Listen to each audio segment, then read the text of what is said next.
requête de M. Jean Bamanissa Saïdi, gouverneur de la province de Ituri, à l'inconstitutionnalité de la motion de censure du 13 avril 2021 votée contre lui par l'Assemblée provinciale de Ituri. Rapport premièrement des faits. Par sa requête signée le 14 mai 2021, réceptionnée à la même date au greffe de la Cour constitutionnelle et enrôlée sous R11 15 63 contre récépissé établi quant à ce, M. Jean Bamanissa Saïdi, demandeur, saisit la Cour en inconstitutionnalité de la motion de censure du 13 avril 2021 contre lui par l'Assemblée provinciale de Ituri. Le requérant soutient qu'il est gouverneur élu de la province de Ituri et a été investi par l'ordonnance numéro 19/046 du 29 avril 2019 portant investiture du gouverneur et vice-gouverneur de la province de Ituri. Le 14 avril 2021, il a reçu à son bureau la correspondance signée le même jour par le président de l'Assemblée provinciale de Ituri ayant pour objet la notification de la décision de l'Assemblée plénière du 13 avril 2021 par laquelle il lui transmettait la liste des présences des députés provinciaux présents lors du vote, la fiche des dépouillements et les procès verbal du vote de la motion de censure contre son gouvernement provincial par l'Assemblée plénière du 13 avril 2021, tout en l'invitant à présenter sa démission au président de la République. En effet, avait-il, le samedi 10 avril 2021 à 10h05, le secrétaire administratif du bureau de l'Assemblée provinciale de Ituri avait réceptionné la lettre numéro 01 signée par le député provincial Louis Masumuko Adaba, adressée au président de la dite Assemblée provinciale relative à la transmission de la motion de censure contre le gouvernement provincial dirigé par les requérants, signé par 20 députés provinciaux. Le même samedi 10 avril 2021 à 11h30, le président de cette Assemblée provinciale transmis par sa lettre numéro AP la dite motion de censure au requérant, puis par une deuxième correspondance sous numéro AP l'invitant à venir répondre à la dite motion de censure le mardi 13 avril 2021 à 10h précises. Réagissant à cette invitation, le requérant, par sa lettre numéro 01 du lundi 12 avril 2021, accusant réception de l'invitation, sollicita d'une part l'indulgence du bureau à l'effet de reporter la plénière à une autre date à convenir pour permettre au gouvernement provincial de se préparer minutieusement à répondre aux préoccupations soulevées par les députés provinciaux qui concernent des matières importantes, exigeant un délai raisonnable, droit de la défense oblige, et d'autre part tirant bénéfice de l'arrêt RITE 001 du 14 décembre 2019 rendu par la Cour d'appel de Ituri qui enseigne non seulement que le délai de 48 heures doit être impérativement respecté, mais aussi que ce délai minimum est susceptible d'être prorogé par l'Assemblée provinciale, celle-ci agissant d'office ou à la demande du gouvernement provincial. Confortant sa demande de report, le requérant a, par sa lettre numéro 01 du même lundi 12 avril 2021, demandé une rencontre interinstitutionnelle d'urgence entre les bureaux de l'Assemblée provinciale et le gouvernement provincial, laquelle s'est tenue le même jour et au cours de laquelle il a réitéré la dite demande. À cette occasion, les bureaux de l'Assemblée susmentionnée a promis de soumettre cette demande à la plénière et qu'il tiendrait le gouvernement provincial au courant de la suite qui serait réservée à sa demande par la dite plénière. Après cette réunion, par sa correspondance numéro AP du 12 avril 2021, le président de l'Assemblée provinciale confirmera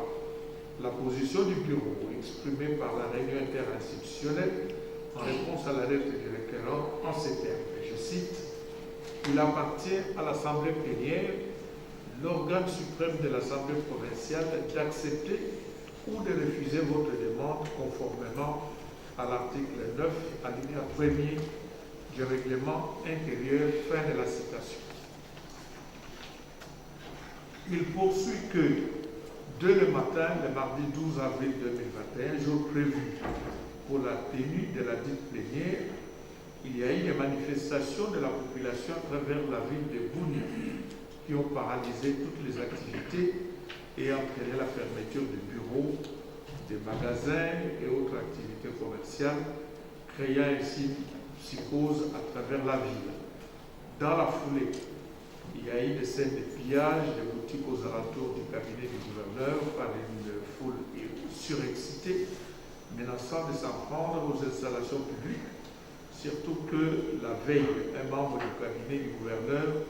avait été blessé par balle. Cette situation a fait que le personnel du cabinet du gouverneur, les fonctionnaires des services publics environnants et les riverains se sont spontanément mis à l'abri et ont déserté les bureaux. Pour maintenir l'ordre public, la police nationale congolaise en alerte a imposé maintenu un dispositif sécuritaire dans l'ensemble de la ville de Bunia, y compris dans les quartiers administratifs où se situe le cabinet du gouverneur, ainsi que le confirme le commissaire provincial dans sa correspondance numéro 058 du 16 avril 2021. Contre toute attente, poursuit-il, alors que le gouvernement provincial s'attendait à une nouvelle date comme sollicité, surtout au regard des faits tels que décrits ci-haut par sa correspondance identifiée du 14 avril 2021, le président de l'Assemblée provinciale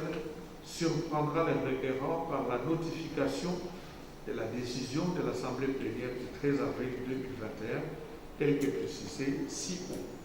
Il relève que dans sa lettre adressée le 14 avril 2021 au vice-premier ministre et ministre de l'Intérieur, Sécurité, Décentralisation et Affaires coutumières, il a été joint un rapport circonstancié avec des annexes desquelles il a épinglé des irrégularités dans la procédure de notification de l'invitation à la plénière du 14 avril 2021 à 14 h et dans la procédure de l'examen et d'adoption de la motion de censure contre le gouvernement provincial qui ont violé les droits de la défense de celle-ci. En l'espèce, ces irrégularités concernent les lettres non reçues au cabinet du gouverneur sous les numéros AP, barre pays, barre câble, barre 065, barre 2021, portant réaction de la plénière par rapport au report sollicité, et AP, barre pays, barre câble, barre 009, barre 2021 du mardi 12 avril 2021, un procès verbal de constat manuscrit dressé par l'huissier Jacques Kambalé du greffe civil de la Cour d'appel de Toury, qui se serait transporté au cabinet du gouverneur le mardi 13 avril 2021 à 14h05, qu'à l'occasion, il aurait constaté que tous les bureaux du gouvernorat pouvant réceptionner les courriers étaient fermés, le fait qu'il n'a jamais reçu notification de l'invitation à la plénière du 12 avril 2021 à 14 h. Il relève par ailleurs, dans le compte rendu de la réunion interinstitutionnelle tenue le 12 avril 2021, le fait que son rapporteur a omis qu'il était convenu à l'issue des échanges que les bureaux allaient soumettre la demande de report à la plénière sans qu'il ne soit besoin de la présence des membres du gouvernement provincial à cette occasion. Il fait observer enfin que ce n'est que le 29 avril 2021, soit 2 semaines après, que l'Assemblée plénière a adopté moyennant amendement les procès-verbaux de la plénière du 13 avril 2021 qui donnèrent lieu au vote irrégulier de la motion de censure alors qu'elle s'était précipitée par la lettre du 14 avril 2021 à lui notifier les procès-verbaux de ces votes sans qu'il ait été lu et adopté par la séance plénière comme exigé dans le règlement intérieur de la dite Assemblée, cristallisant ainsi une faute patente dans son chef. Plaise à la Cour constitutionnelle se déclarer compétente, dire la requête en inconstitutionnalité recevable mais non fondée. Dire qu'il n'y a pas lieu à paiement des frais d'instance. Après avis du procureur général, se déclare partiellement compétente. Il la présente requête recevable mais non fondée. Vu que le présent arrêt sera signifié au requérant, au président de l'Assemblée provinciale de l'Ituri, au président de la République, au président de l'Assemblée nationale, au président du Sénat et au Premier ministre. Dit en outre qu'il sera publié au journal officiel de la République démocratique du Togo, ainsi qu'au bulletin des arrêts de la Cour constitutionnelle. Dit qu'il n'y a pas lieu à paiement de frais d'instance, la Cour a ainsi délibéré statuer à l'audience publique de ce jour, à laquelle a siégé la présente proposition. En inconstitutionnalité de la motion de défiance, votée le 10 avril 2021 par l'Assemblée provinciale de Kinshasa contre lui. Rapport 1. Les faits.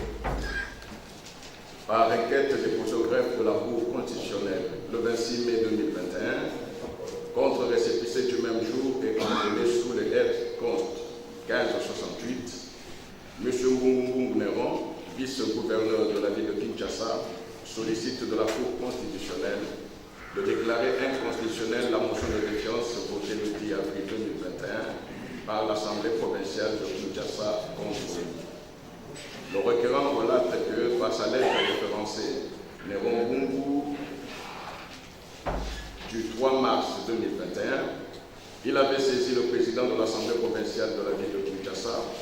pour solliciter une commission d'enquête sur la gestion de l'exécutif provincial de la ville de Kinshasa pour dénoncer un dysfonctionnement grave dans la gestion de la dite ville. Il souligne que, depuis la transmission de la dite lettre à toutes les autorités du pays, il s'est créé un climat de haine contre lui au sein des institutions provinciales de la ville de Kinshasa. Il soutient que les 2 et 3 avril 2021, il est intervenu dans 2 émissions télévisées pour émettre ses opinions déjà exprimées dans sa lettre précitée en dénonçant la gestion chaotique de la ville de Kinshasa, comme l'ont fait beaucoup d'autres personnes avant lui. Il pourrait que c'est sous les coups des effets d'un climat de haine que, par sa lettre du 7 mai 2021, le président de l'Assemblée provinciale de Kinshasa va lui notifier une motion de défiance initiée à la même date. C'est dans cette suite qu'il va recevoir la lettre du 8 mai 2021 du même président, l'invitant à la plénière du 10 avril 2021 pour qu'il présente ses moyens de défense. Il conclut que cette motion a, dans sa procédure d'adoption, violé ses droits fondamentaux. C'est pourquoi il demande à la Cour constitutionnelle de constater que la motion de défiance attaquée est en désaccord avec la Constitution. À l'appui de sa requête, le requérant a joint plusieurs pièces en photocopie, à savoir procuration spéciale, différentes pièces, motion de défiance et le journal officiel de la République démocratique du Congo, numéro spécial du 23 août 2016 de la procédure. Signé par l'avocat Laurent Bala Kakinambu Dako, porteur d'une procuration spéciale, la requête a été reçue le 26 mai 2021 contre récépissé au greffe de la Cour constitutionnelle et a été enrôlée sous R-Const 1568. Par sa lettre du 18 mai 2021, le greffier en chef de la Cour constitutionnelle a transmis pour avis le double du dossier au procureur général. Par la sienne, le procureur général a retourné le dossier au greffe sous la plume de l'avocat général. Par son ordonnance du 28 mai 2021, le président de la Cour constitutionnelle a désigné le juge Kamoulé Tabadibanga Dieudonné en qualité de rapporteur. Par